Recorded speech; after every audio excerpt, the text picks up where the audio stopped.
성도 여러분, 지난 200년 동안 한 번도 생기지 않았던 일들이 요즘 나타나고 있습니다. 그러면서 제 마음속에 항상 질문이 있었습니다. 그것은 이것입니다. 마태복음 24장의 재림의 징조들은 분명하게 나타나고 있는데, 지금 성취되고 있는데 왜 계시록 13장의 이 마지막 징조는 나타나지 않을까?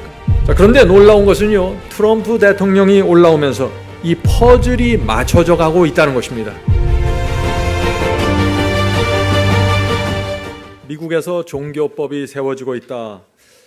어떻게 보면 평범한 이야기 같지만은요, 정말 중요한 예언의 성취입니다. 제 주변에는 오랫동안 마지막 예언이 미국에서 성취되는 것을 기다려왔던 분들이 몇 분 계십니다. 요즘 그분들이 한결같이 제게 이런 말을 합니다. 트럼프 대통령은 계시록 13장의 마지막 예언을 성취시킬 수 있을 것 같다 하는 말들을 하고 있습니다. 놀라운 말이죠. 근데 저도 그 말에 동의를 합니다. 성도 여러분, 지난 200년 동안 한 번도 생기지 않았던 일들이 요즘 나타나고 있습니다. 저는 지난 10여 년 동안 이 세상 도처에서 지진과 홍수 같은 천연재해들이 급격하게 나타나고 있다는 이 재림의 징조들을 설교했습니다. 그러면서 제 마음속에 항상 질문이 있었습니다. 답답함이 있었어요. 그것은 이것입니다. 마태복음 24장의 재림의 징조들은 분명하게 나타나고 있는데, 지금 성취되고 있는데 왜 계시록 13장의 이 마지막 징조는 나타나지 않을까? 성도 여러분, 주께서 오시는 이 마지막 퍼즐이 맞춰지려면 두 가지 징조가 함께 이루어져야 하는 것입니다.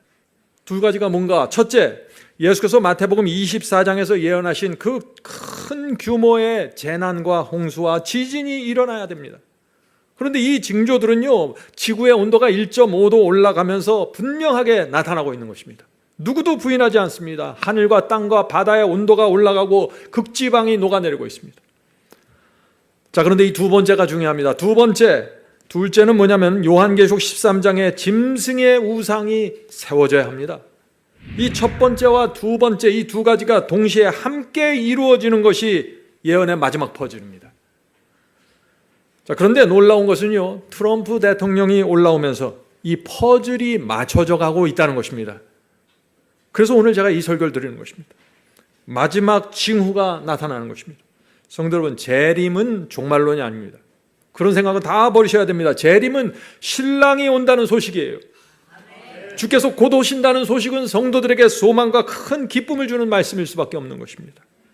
재림을 종말론으로 이해하는 분들은 성경의 신앙이 무엇인지 전혀 모르는 것입니다. 성경의 모든 결론은 재림입니다. 주께서 재림하시지 않으면 아무도 부활할 수 없어요. 요한계시록은 미국에 대해서 예언합니다. 미국이 마지막 때 어떤 역할을 할지, 이것을 예언하는 것이 요한계시록 13장입니다. 요한계시록 13장 11절 보겠습니다. 11절입니다. 내가 봄에 또 다른 짐승이, 요한계시록에 두 짐승이 있다고 했죠. 바다에서 올라온 복합 짐승이 있고, 또 두 번째 짐승, 땅에서 올라오는 짐승이 있습니다. 이 또 다른 짐승이 땅에서 올라오니 새끼양같이 두 뿔이 있고 용처럼 말하더라. 이것이 미국의 모습입니다. 미국은 새끼양 같은 모습으로 올라온다고 했습니다. 새끼양은 뭐죠? 성경에서 그리스도의 정신입니다. 성도 여러분, 미국은 1776년 청교도들에 의해서 세워진 나라입니다. 새끼양의 정신을 갖고 올라온 나라예요. 그래서 미국은 처음부터 교황의 정 대적하고 교황을 반대하는 국가로 세워진 것입니다. 그런데 놀라운 것은요, 이 미국에서 짐승의 우상이 세워진다는 것입니다. 이 종국에는, 미국의 종국에는 미국이 용의 정신, 새끼양같이 올라왔는데 용의 정신으로 올라와서 짐승의 우상을 세운다는 것입니다. 이것이 마지막 징조라는 것이죠. 오늘 우리가 그 모습을 좀 살펴보려고 하는 것입니다. 어떻게 짐승의 우상이 세워지고 있는지 말이죠. 저는 지난 30년 동안 미국에서 이 징조가 나타나길 기다려왔습니다. 근데 그것이 현실이 돼서 나타나는 것입니다. 제가 살아생전에 이 마지막 징조의 퍼즐이 맞춰지는 모습을 볼 수 있게 된 것이 얼마나 감사한지 모르겠습니다. 트럼프 대통령이 올라오면서 미국에서 큰 변화가 생기고 있습니다. 정치적, 사회적, 경제적 바람이 불고 있습니다. 이것은 이전에 볼 수 없었던 바람입니다. 요즘 뉴스를 보는 분들은 아실 것입니다. 트럼프 행정명령 하나로 수만 명이 불법 체류자들이 수용소로 들어가고 있습니다. 이전에 한 번도 볼 수 없었던 상황입니다. 수많은 사람들이 체포돼서 수용소로 들어가고 본국으로 송환되고 있습니다. 불법 체류한다는 이유 하나만으로 말이죠.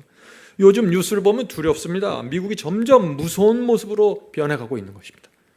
그런데도 불구하고 많은 사람들이 트럼프 대통령을 열렬히 지지하고 있습니다. 트럼프 대통령은 파나마 운하를 무력으로도 군대를 보내서라도 점령하겠다고 선언했습니다. 그린랜드도 안보를 위해서라면 미국이 지배해야 된다고 했습니다. 하나하나가 엄청난 말입니다. 트럼프의 행적은 거침이 없습니다. 더 이상 카나다를 지켜주고 카나다를 위해서 돈을 쓰고 싶지 않다. 카나다는 미국의 51번째 주로 들어오든지 말든지 결정해라. 이런 얘기를 하는 것이에요. 카나다 수상을 앞에 놓고 말이죠. 또 400년 동안 유지되었던 멕시코만의 이름을 미국만으로 변경해야겠다고 선언했습니다. 지금 트럼프 대통령은 미국의 지도를 바꾸려고 하는 것입니다. 성도 여러분, 앞으로 어떤 일들이 생길까요? 만일 카나다와 멕시코가 트럼프의 요구대로 따라오지 않으면 감당할 수 없는 관세를 매기겠다고 했습니다. 이런 모습들을 보면서 많은 사람들이 트럼프의 미국은 전혀 다른 미국이 될 것이라고 지금 말하고 있는 것입니다. 미국은 이제 핍박과 강압이 가능한 나라로 변하고 있다는 것입니다. 며칠 전에 백악관에서 또 충격적인 발표를 했습니다. 중동의 가자 지구에 살고 있는 200만 명의 그 거주자들 다른 나라로 이주시키고 하마스를 다 내쫓겠다고 했어요. 그리고 그곳에 미국의 군대를 주둔시키겠다고 했습니다. 가자 지구는 이미 70-80%의 건물들이 다 파괴된 상태입니다. 지난 15개월 동안의 전쟁으로 전기와 수도가 다 끊어졌고 5만 명이 사망했습니다. 11만 명이나 되는 이 국민들이 다른 나라로 다 피신했습니다.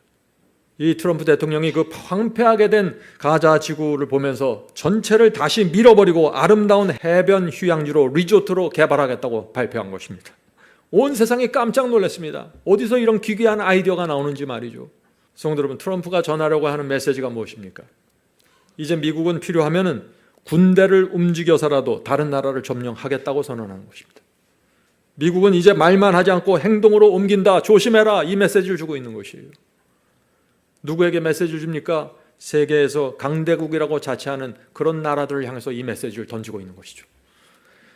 트럼프 대통령이 또 러시아의 푸틴과 우크라이나 젤렌스키 대통령과 전화통화를 했다고 합니다. 통화를 마치고 나서 푸틴과 젤렌스키 대통령이 전쟁을 종식하기 원한다고 발표했습니다.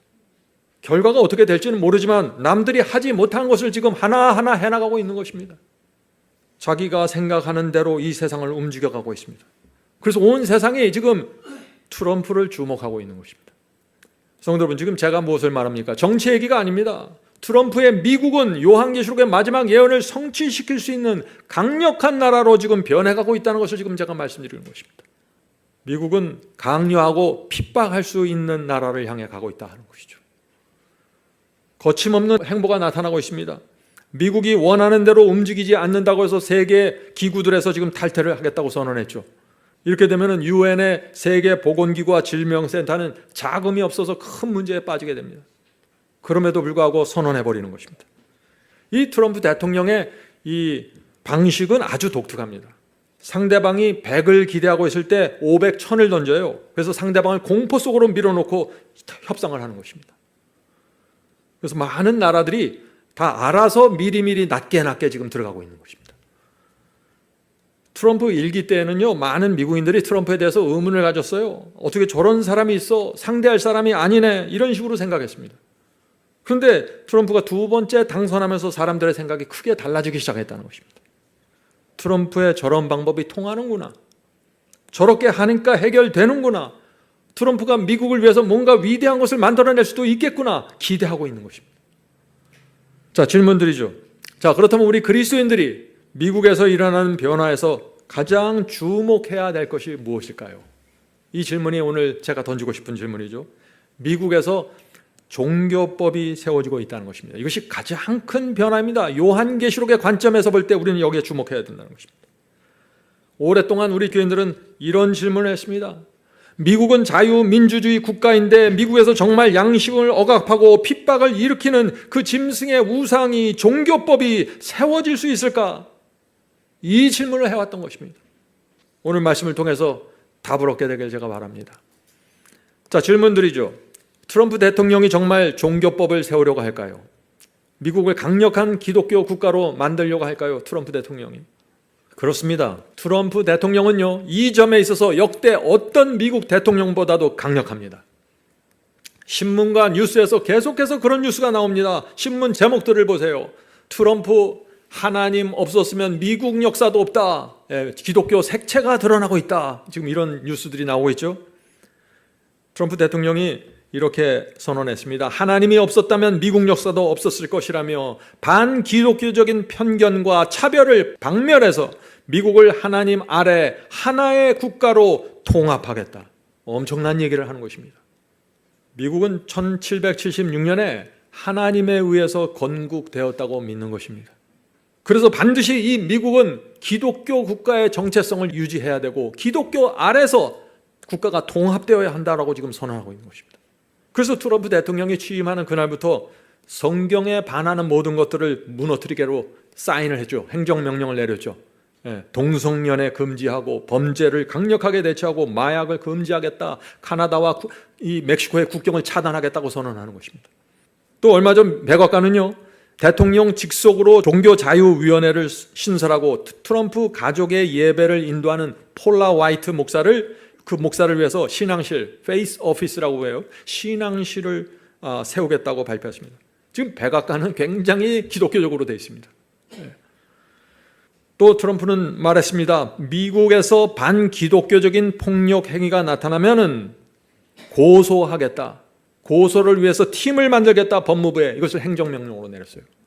아무도 미국에서 이 기독교에 반하는 행동을 하면 법무부에서 직접 고소를 하겠다는 것이에요. 그 개인이든지 기관이든지 함부로 움직이지 못하게 만든 것이죠. 자유민주주의 국가에서 이것이 가능합니까? 가능하다는 것입니다. 기독교 신앙에 해를 가는 어떤 행위도 허용하지 않겠다. 이 트럼프의 말과 선언에 의해서 이것이 이루어지고 있는 것입니다.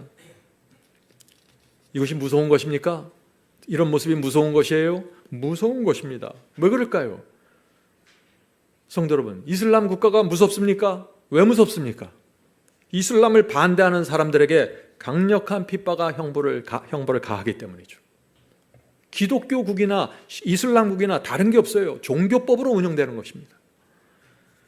만약 트럼프 대통령이 만든 이 종교법들과 다른 행동을 하는 사람들이 있으면 어떻게 될까요? 큰 반대와 핍박에 부닥치게 된다는 것입니다. 그것이 지금 미국이 가고 있는 길이다라는 것을 제가 말씀드리는 것입니다. 자, 질문 드리죠. 트럼프 행정부는 무엇을 하려고 하는 것일까요? 미국을 강력한 기독교 국가로 만들길 원하는 것입니다. 다시 말해서 종교법을 만들어서 국가에서 종교법을 만들어서 미국의 도덕과 신앙을 회복하겠다는 것입니다. 겉으로 볼 땐 참 아름다운 얘기입니다. 그런데 거기에 무서운 것이 깔려 들어간다는 것입니다. 성도 여러분, 오늘 설교의 키워드가 무엇입니까? 미국의 종교법입니다. 미국에서 종교법이 세워질 때, 강력한 종교법이 세워질 때 그것이 왜 마지막 징조가 되는지 제가 그것을 말씀드리려고 하는 것입니다. J.D. 벤스, 미국 부통령이죠. 미국 부통령은 워싱턴 DC에서 열린 행사에서 이렇게 말했습니다. 종교를 존중하는 국가와 그렇지 않은 국가들을 구별하는 정책적인 접근이 필요하다. 트럼프 2기 정부는 종교 박해에 맞서 싸워 종교의 자유를 더욱 발전시키겠다. 무슨 뜻입니까? 기독교 신앙을 존중하지 않는 나라를 차별해서 대하겠다는 것입니다. 성도 여러분, 벤스 대통령이 말하려고 하는 것은 미국 내에서 기독교 신앙을 세울 뿐만 아니라 다른 나라들도 기독교 신앙을 존중하지 않으면 존중하도록 만들겠다는 것이에요. 무엇으로요? 여러 가지 방법이겠죠. 세금을 통해서, 관세를 통해서 여러 가지로 대처하겠다는 것입니다. 이것이 지금 미국이 가고 있는 길입니다. 트럼프 대통령은 최근에 전국 기독교 방송국 그 연례 모임에서 놀라운 약속을 했습니다.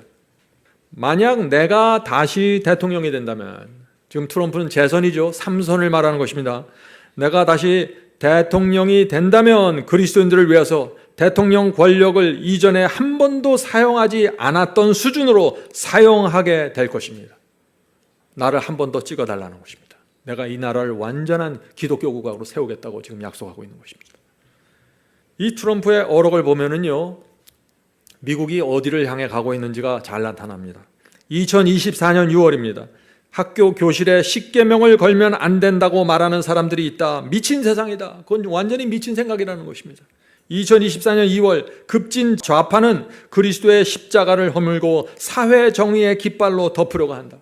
2017년 12월 메리 크리스마스 공격에 대해 맞서 싸운 것이 자랑스럽다. 오랫동안 미국은 이 민주당에 의해서 메리 크리스마스라는 말을 하지 못하게 돼 있죠. 그것은 어떤 특정 종교를 지지하는 것이라고 해서 공평해야 된다 해서 메리 크리스마스를 못합니다.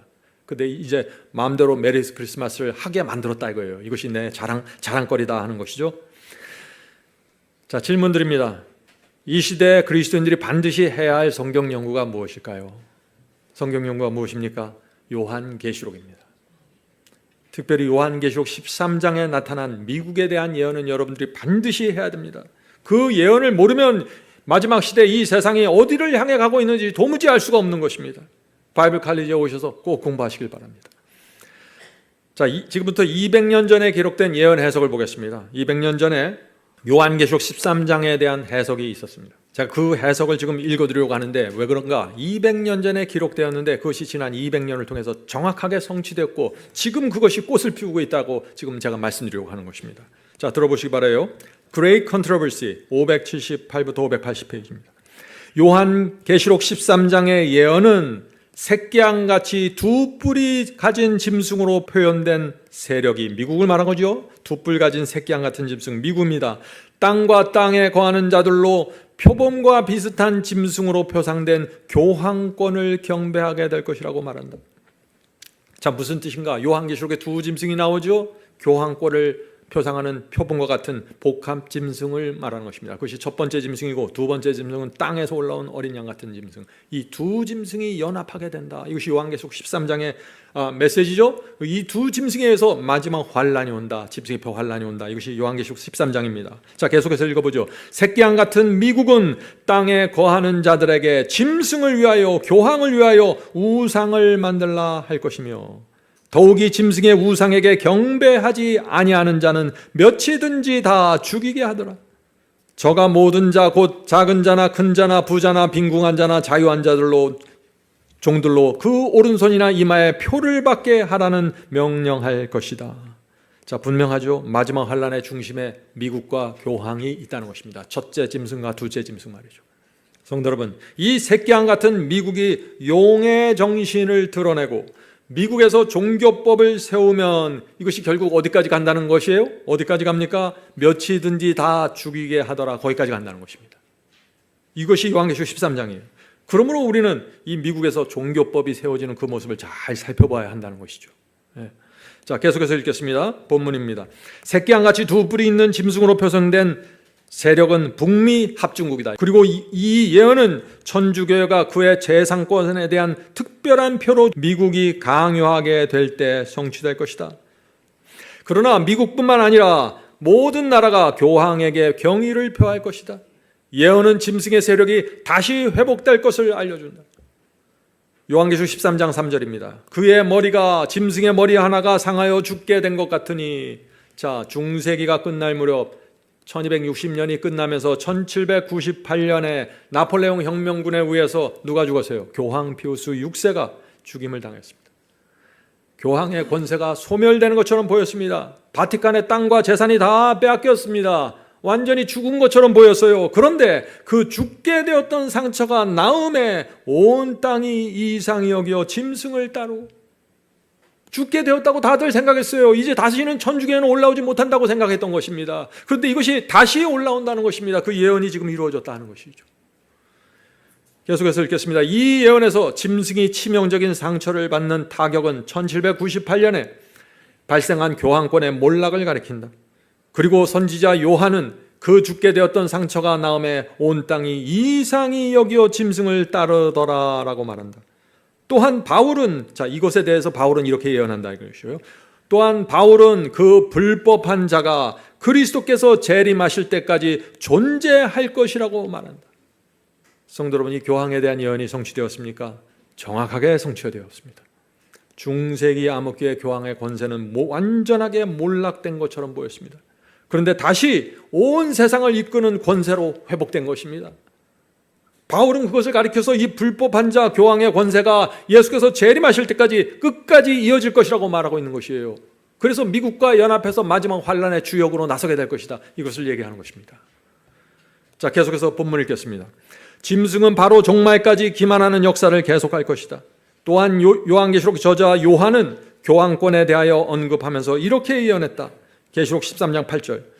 죽임을 당한 어린 양의 생명책에 창세 이후로 농명되지 못하고 이 땅에 사는 자들은 다 모두 짐승에게 교황에게 경배하리라.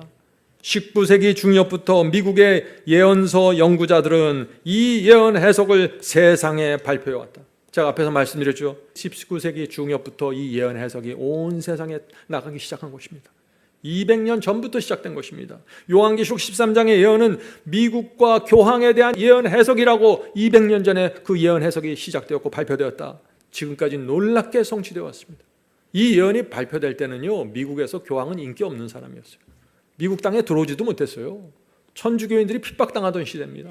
그런데 이 예언 해석이 나온 것이에요. 그 당시 미국은 삼류 국가였습니다. 그러나 지금 세계 최강대국이 되었습니다. 죽은 것처럼 보였던 교황은 온 세상이 따르는 지도자가 되었어요. 200년 전에 미국이 강력한 반교황주의였는데 지금은 교황이 미국에서 가장 인기 있는 종교 지도자가 되었습니다. 200년 전에는 상상할 수 없는 일들이 현실이 되었습니다. 이것이 예언의 힘입니다. 자, 계속해서 본문을 읽겠습니다. 오늘날 이루어지고 있는 사건들 속에서 그 예언이 급속히 성취되고 있음을 보게 된다. 성도 여러분, 이 미국에서 종교법이 세워지는 과정을 잘 보아야 합니다. 그 과정이 어떻게 이루어지는지 가면 갈수록 엄청난 재난이 일어날 것입니다. 지구의 온난화 때문에 문제가 크게 생기는 것이죠. 미국을 기독교 국가로 만들려는 움직임이 함께 일어나게 됩니다. 지금 트럼프가 그 일을 하고 있다고 지금 말씀드리는 것입니다. 재난이 극심해지다가 하나님의 심판처럼 느껴지는 정도의 그런 재난들이 몰려오게 된다는 것입니다. 사람들이 그때 큰 번민과 두려움 속으로 들어가게 될 것이다. 그러면서 미국에서 강력한 종교법이 세워진다. 성도 여러분, 그것이 마지막 환란의 시작입니다. 이미 그 일에 착수를 서두르고 있다. 신속히 그 기초를 놓고 있다. 법이 하루아침에 갑자기 세워지는 것이 아니라 먼저 착수가 된다는 것입니다. 착수가 되면은 신속하게 강력한 운동으로 전개될 것이라고 지금 말하고 있는 것이죠. 중세기의 역사가 반복될 것입니다. 중세기의 천주교회가 그 당시 세계 최고의 제국 로마 제국의 힘을 이용해서 교회와 정치가 힘을 합해서 엄청난 핍박이 일어났습니다. 중세기의 충성스러운 성도들이 수없이 죽음을 당한 것입니다. 그런 역사가 마지막 때에 반복되는 것이 짐승의 표 환란이라 하는 것입니다. 지금 미국의 교회들은 트럼프 대통령에게 강력한 지도자에게 미국을 기독교 국가로 만들어 달라고 요청하고 있습니다. 예배와 가정의 날로 만들어 달라고 요청하고 있는 것입니다. 그래야 이 미국이 회복될 수 있다고 설득하고 있는 것입니다. 트럼프 대통령이 거기에 동의하고 있는 것이에요.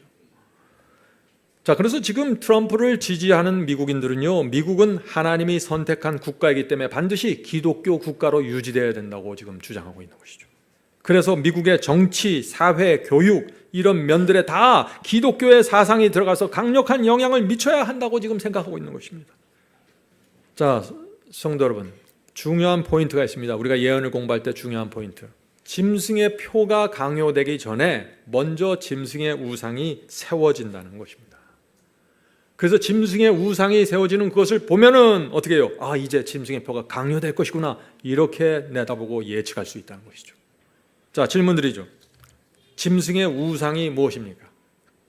짐승의 우상이 세워지는 것이 무엇이에요? 미국 정부와 미국의 개신교회가 손을 잡고 강력한 종교법을 세우는 것입니다. 미국의 개신교회가 믿는 교리와 가르침을 미국 정부의 힘을 통해서 국민들에게 강요하는 것, 그것이 짐승의 우상이 세워지는 것입니다. 놀라운 것은 그 준비가 지금 하나하나 이루어지고 있다는 것입니다. 오늘 제가 그 증거들을 좀 나누러 가는 것이에요. 어떻게 지금 이 일이 이루어지고 있는지. 얼마 전 AP통신은 미국의 공립학교 교실에는 앞으로 더 많은 기독교 사상이 도입될 수 있다고 보도했습니다. 무슨 뜻이에요? 기독교 사립학교뿐만 아니라 국가에서 세운 공립학교들에서도 기도하고 성경을 배우게 하는 종교법을 세우겠다는 것입니다. 이런 일들은 과거에는 상상할 수도 없는 일이었어요. 미국 전역의 보수적인 그 국회의원들 있죠. 이 국회의원들은 학교의 읽기 수업에 성경 구조를 삽입하고 교사에게 십계명을 계시하도록 요구하고 있습니다. 이것이 지금 미국의 움직임이에요. 그러나 그것은 미국의 헌법에 반한 불법입니다.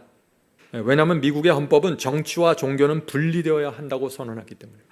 그래서 지금까지 공립학교에서 성경을 얘기하지 않았어요. 기도도 못하게 막았습니다. 그런데 이것이 다 무너지고 있는 것이죠. 지금 트럼프와 공화당원들은 부모가 자녀들을 기독교 사립학교에 보내는 것을 이것을 확대시키기 위해서 기독교인들 더 많이 만들어내기 위해서 어떻게 해요? 국가의 돈으로 장학금을 줘서라도 자녀들을 사립학교, 기독교 사립학교에 보내야 된다. 이 계획을 세우고 있는 것이죠. 성도 여러분 잊지 마세요. 이 미국의 종교법은 마태복음 24장의 재림의 징조들이 크게 나타날 때 함께 나타나야만 짐승의 우상으로 세워질 수 있다는 것입니다. 중요한 개념입니다. 자, 마태복음 24장 32절부터 34절 보겠습니다. 무화과 나무의 비유를 배우라. 예수께서 마태복음 24장에서 재림의 징조들 쭉 말씀하다가 마지막에 가서 이런 말씀을 하십니다. 무화과 나무의 비유를 배우라. 그 가지가 연하해지고 잎사귀를 내면 여름이 가까운 줄을 아나니 이와 같이 너희도 이 모든 일을 보거든. 이 모든 일이 뭐예요? 예수께서 말씀하신 재림의 징조들입니다. 홍수, 기근, 전염병, 이 모든 이 큰 천연재해들이 일어나는 것을 보거든 인자가 가까이 곧 문 앞에 이른 줄 알라. 무화과 나무가 연하해지고 잎사귀가 나오면 여름이 가까운 줄 알지? 내가 말한 것처럼 홍수, 기근, 지진, 전쟁, 전염병 같은 이 재림의 징조들이 크게 나타나면 주의 재림이 내가 문 앞에 온 것을 너희들이 알아야 된다 하고 지금 예수께서 말씀하시고요. 그리고 나서 34절에서 이 말씀을 하십니다. 내가 진실로 너에게 이르노니 이 세대가 지나가기 전에 이 일이 다 이루리라 하더라. 자, 질문 드리죠. 중요한 질문입니다. 이 세대가 지나가기 전에 이 일이 다 이루리라 하는 예수님의 말씀이 무슨 뜻이에요? 마태복음 24장의 재림의 징조들이 크게 나타나는 것을 보거든 그 세대 안에 예수께서 재림하실 것이라고 믿어라, 준비해라, 그 말씀을 하시는 겁니다. 그 세대 안에 지구의 온도가 1.5도 이상 올라가면서 재림의 징조들이 어느 때보다 강력하게 나타나고 있는데 이 세대 안에 예수께서 재림하실 것이다. 자, 그런데 이 마태복음 24장의 이 재림의 징조를 어디하고 연결시켜야 돼요? 요한계시록 13장에 짐승의 우상이 세워진 이것과 연결시켜서 이 두 개가 같이 나타날 때 마지막 퍼즐이 맞춰진다는 것입니다.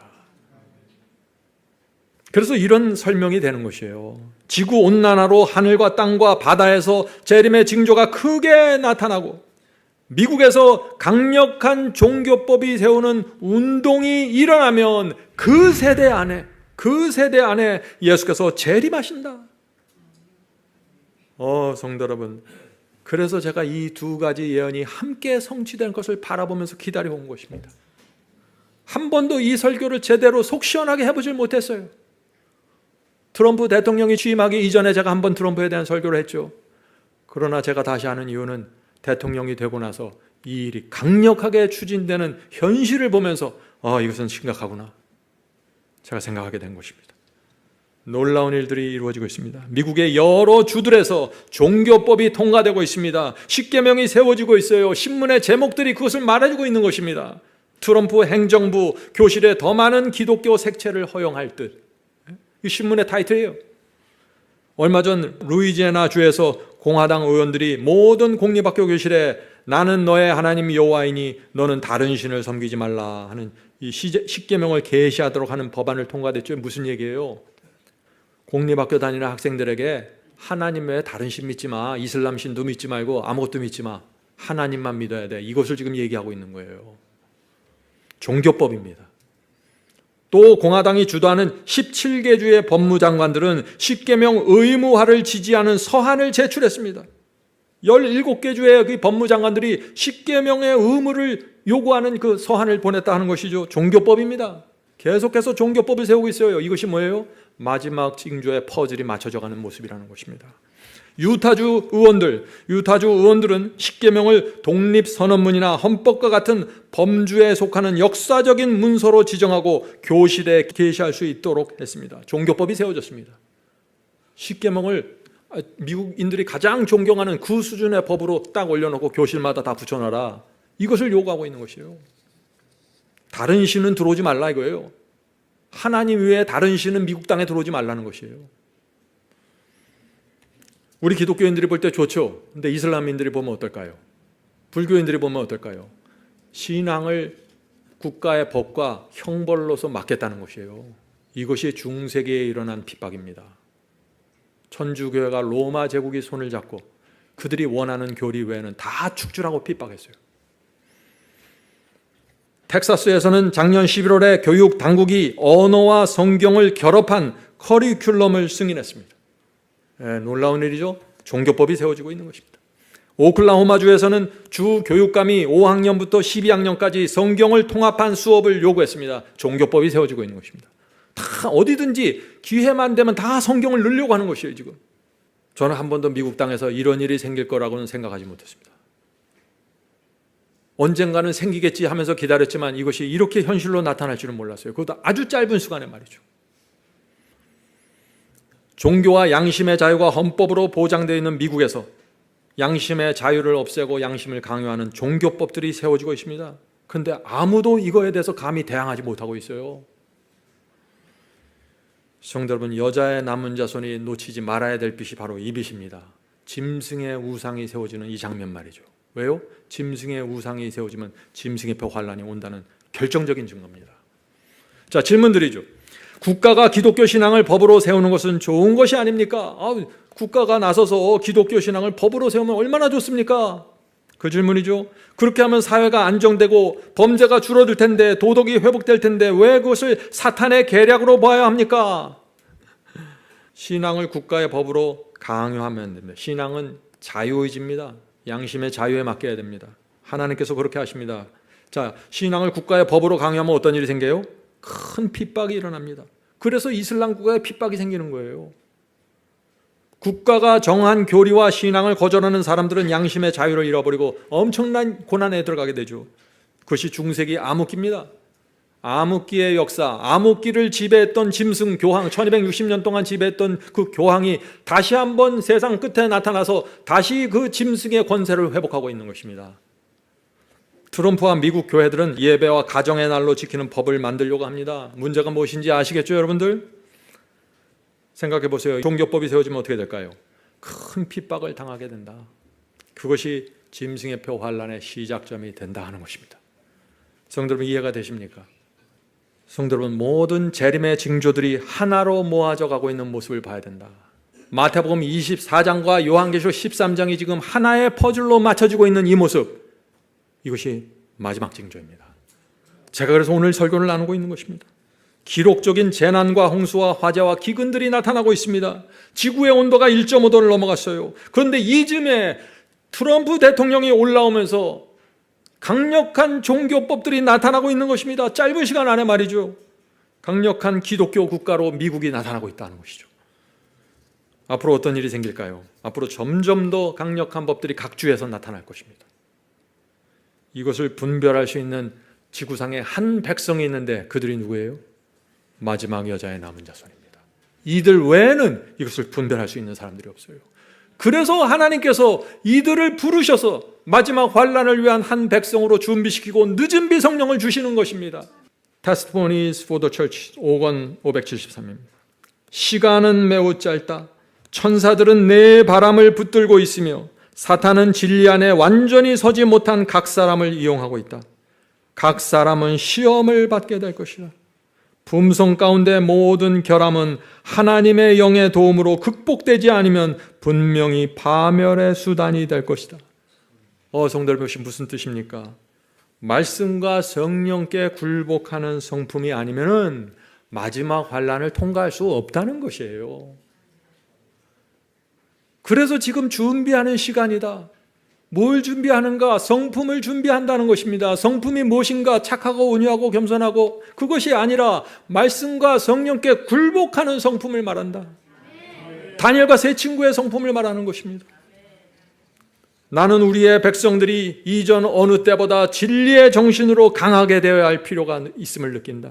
왜냐하면 사탄의 개척은 하나님을 능력으로 삼지 않은 모든 영혼을 사로잡을 것이기 때문이다.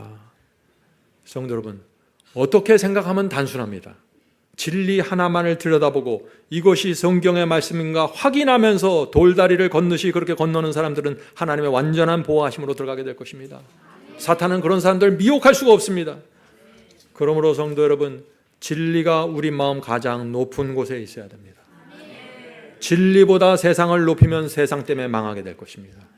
진리보다 내 감정을 높이면, 내 생각을 높이면 감정과 내 생각 때문에 망합니다. 진리보다 명예를 높이면 그 명예 때문에 망합니다. 진리보다 돈을 높이면 그 돈 때문에 망하게 될 것입니다. 사탄은 우리가 어떤 것을 진리보다 높이려고 할 때 그것을 발판으로 우리를 무너뜨리는 것입니다. 단순합니다. 하나님께서 요구하는 성품, 진리가 가장 높은 곳에 있는 성품입니다. 주께서 오십니다. 성령께서 우리를 준비시켜 주시길 간절히 바랍니다.